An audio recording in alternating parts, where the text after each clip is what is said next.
akan sedikit membahas tentang media pengembangan bahasa. Sebelum itu kita sedikit membahas apa sih tentang bermain itu. Bermain adalah sesuatu kegiatan yang dilakukan oleh seseorang atau individu guna meningkatkan sesuatu dalam diri. Dalam bermain, tentu saja kita memiliki media atau sarana yang digunakan untuk menunjang suatu permainan tersebut. Media atau alat peraga itu sendiri memiliki arti, yaitu hal yang digunakan untuk membantu dengan tujuan tertentu, seperti pengembangan bahasa.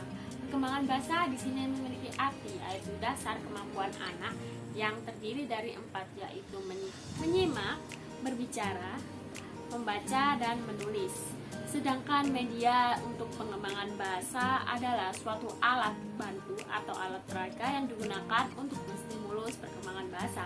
Contohnya adalah bermain peran, yang kedua ada bermain puzzle huruf, yang ketiga adalah menonton film atau mendengarkan sebuah radio atau suara. Berikut ini saya akan menjelaskan lebih rinci apa sih dan bagaimana sih media yang digunakan dalam proses pengembangan bahasa anak itu sendiri. Media yang pertama adalah audio, yaitu media yang dilakukan untuk pengembangan bahasa anak dengan mengutamakan suara atau bunyi.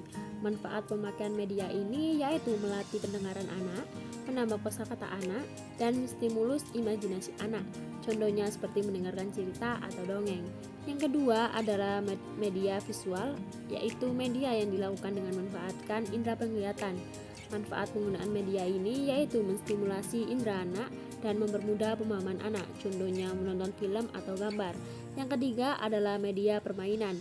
Permainan adalah sebuah media pembelajaran yang sering digunakan untuk anak usia dini.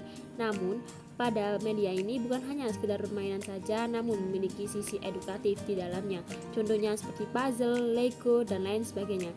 Berikut ini adalah satu contoh media permainan untuk pengembangan bahasa anak. Yang pertama adalah media kartu gambar. Kartu gambar adalah kartu yang berisi tentang gambar atau tulisan yang terpisah dan dapat mengandung arti atau cerita di baliknya. Kartu gambar ini berfungsi untuk menstimulasi gagasan baru anak dalam berpikir serta menambah kosakata anak dalam berbicara atau berbahasa. Yang kedua adalah bermain boneka tangan. Media bermain boneka tangan ini adalah suatu media atau alat bantu yang digunakan dalam proses pembelajaran. Boneka tangan ini biasanya berbentuk manusia, hewan, buah, dan lain sebagainya. Biasanya pembuatan boneka tangan ini dibuat oleh bahan-bahan lunak seperti kain perca dan kain panel. Manfaat pembuatan media ini yaitu menambah imajinasi anak, meningkatkan kemampuan menyimak anak, dan untuk menambah kosakata yang akan dimiliki. Mungkin itu saja yang bisa saya sampaikan. Kurang lebihnya mohon maaf. Wassalamualaikum warahmatullahi wabarakatuh.